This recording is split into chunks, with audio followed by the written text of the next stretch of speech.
The fantastic copperplate engravings and works of art are about 380 years old and are all the work of Matthias Merian de Altier, otherwise known as Matthew the Elder, born 430 years ago in the year 1593.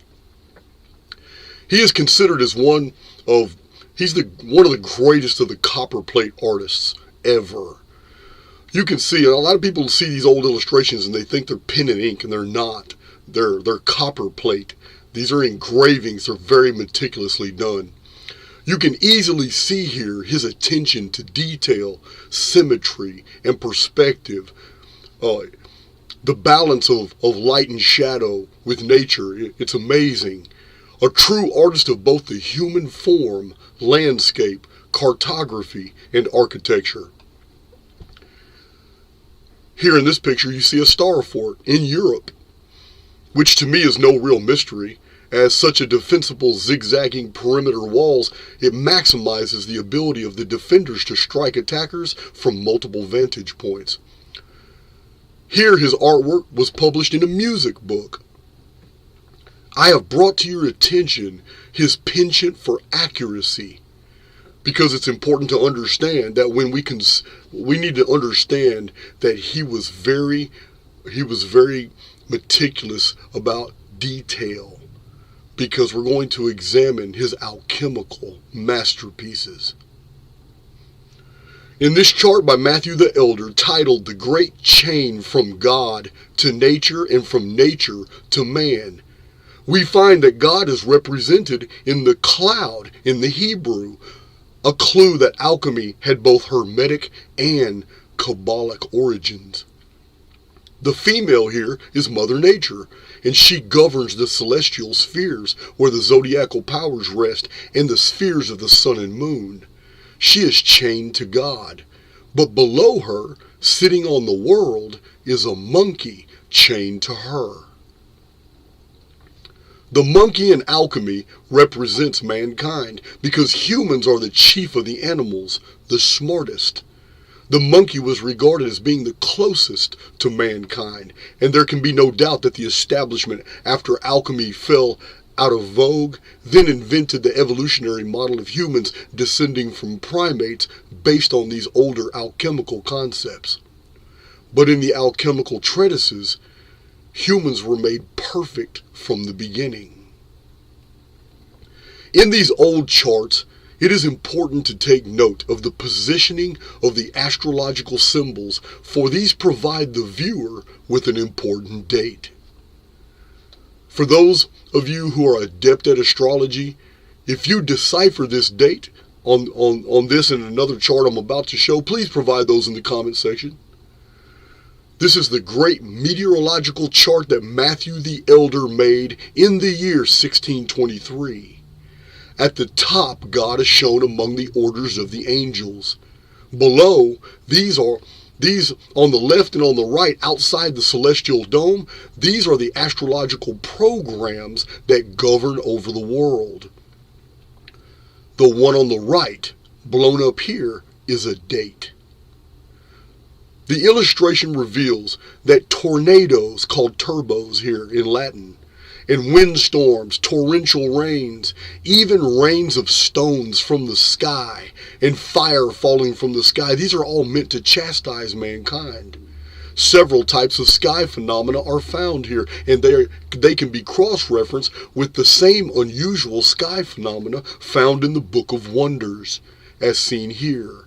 Comets that turn in the sky, clouds that burn like fire, and the fiery rods that sometimes look like burning logs in the sky. On the surface, historians tell us that these charts were describing meteorological concepts, and indeed they are. However, the alchemical treatises have always exhibited on the surface what was otherwise hidden to all, save for the astute observer. At the bottom there is a man sleeping below a ribbon that reads, in Latin, "Man is the perfection and end of all the creatures of the world." The idea is that the world existed prior to mankind, as did the animals, and God created mankind out of all the best ingredients taken from the animal kingdoms. This was divine alchemy. But mankind was made in the image of God, and God wasn't made from animal ingredients. So the deeper meaning here is that this chart is referring to the avatar and not the immortal spirit within. The avatar is a part of the animal world, subject to the phenomena of nature and the sky that both heals and harms the avatar. And this sleeping man represents the fact that mankind is asleep, living in a dream construct, a maya, a world of phenomena and not of fact. A modern example is the Matrix movie, with humans asleep and living out a dream in a construct. Centuries ago, no one had the frames of reference for matrix or simulation or virtual reality or holofield. The idea of superconstructions had already entered the ancient mindset a few times, but the concept was always later forgotten. The world was viewed as part of a larger mechanism, and in the alchemical masterpieces, we see how these were conceptualized. Alchemical text and illustrations often used allegory and symbolism to convey complex ideas. The ultimate goal of alchemy was the great work, or the magnum opus, the process of transmuting base metals into gold. An allegory for understanding and basically manipulating the fundamental structure of reality to bring forth what you want. One needed the Philosopher's Stone to comprehend the great work. And as I have shown many times in my presentations, the souls of men were anciently referred to as stones. Soul and stone was interchangeable, like the pyramid, like the blocks of the Great Pyramid.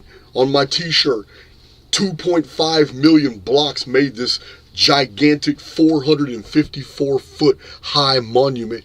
But in antiquity, every single block represented a soul that was included in the monument of man. And when that monument is made complete, the chief cornerstone will descend. He is the Philosopher's Stone. He is the stone the builders rejected. Excuse me. So, alchemy, it held that the microcosm, the individual, and the macrocosm, the whole universe, they mirrored one another, reflecting a reality that is interconnected and possibly constructed. Alchemy and Hermeticism are inextricably intertwined in this way, in this belief in a microcosm and macrocosm, this belief that as above, so below. This amazing chart was published and made known to the world in the year 1626 in a book released by Robert Flood, featured in Cosmic Meteorology. As many of you know, the year 1626 was a Phoenix year on the 138-year chronology of Phoenix resets and edits. And speaking of the Phoenix, we cannot ignore this alchemical masterpiece made by Johann Daniel Mylius, who had made this stunning piece just 5 years before Matthew the Elder did his own copperplate engraving. Both men were alive and making their copper plates at the exact same time. Here, the celestial realms are above the terrestrial, with the unifying principles governed by astrology. A pyramid is at the middle of a concentric series of spheres. These are programs in astrology, a construct. In the world of men, this is governed by a strange 10-month zodiac having all avians, birds, dragons, and a phoenix. Directly below is a representation of Father Time holding two starry hatchets, representing day and night amidst a grove of astrology trees. The man and woman in this construct are chained to God, meaning there is a connection between them and the oversoul that the rest of the beings in the construct do not share. As alchemy on the surface concerns turning base materials into something of value, then the deeper meaning is that this is spiritual alchemy, and these humans are avatars housing spirits chained to God. The construct is governed by polarities, day and night, fire and water, but the key to understanding and unlocking the construct itself is found in the cleverly hidden heptagrams found at the feet of the man and the lion at the left part of the chart. These are 7 pointed stars that produce the pyramid angle in geometry and represent the keeping of time, as I've shown in my published books and prior videos, the ancient Chaldean, the Celtic Druidic heptagrams, as well as the Egyptian. Even Bonnie Gaunt in her books represents the heptagrams as showing the angle of the Great Pyramid itself. These 7 pointed stars in the old Chaldean Babylonian cosmos, it totally represented the 7 days of the week and the 7 epochs of the world. These 2 heptagrams link to the sun, which is held by the man and the lion, forms a perfect triangle, our pyramid. And in the center of the pyramid is clearly the word Phoenix. The Great Pyramid, the Phoenix, and keeping of the calendar are all right here in a chart showing humans in a construct but in no real danger because they are tethered to God. Only their avatars are subject to the polarities of the world. The immortal spirits within belong outside the construct where they are actually safe. Guys, Johannes Kepler was alive at this time. He saw these publications. He saw the older alchemical treatises. He saw the turnings of the spheres in many charts, the astrology charts that showed basically the mechanics of our world. He was exposed to all of this. And what is interesting but almost never mentioned is the fact that alchemy has been discredited as a scientific discipline, but our present model of the solar system with planets orbiting the sun was actually developed and built upon these older alchemical models of the medieval period that showed the wanderers or the astrological symbols in their own respective spheres, all going around the sun. And man did not descend from monkeys, my friends. No, it was evolution that descended from alchemy. There is an object hidden in the sky. Our predecessors studied its appearances.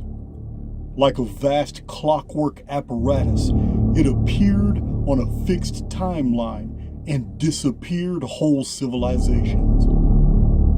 They have left us records of this invisible eye in the sky and how they hid underground from its face.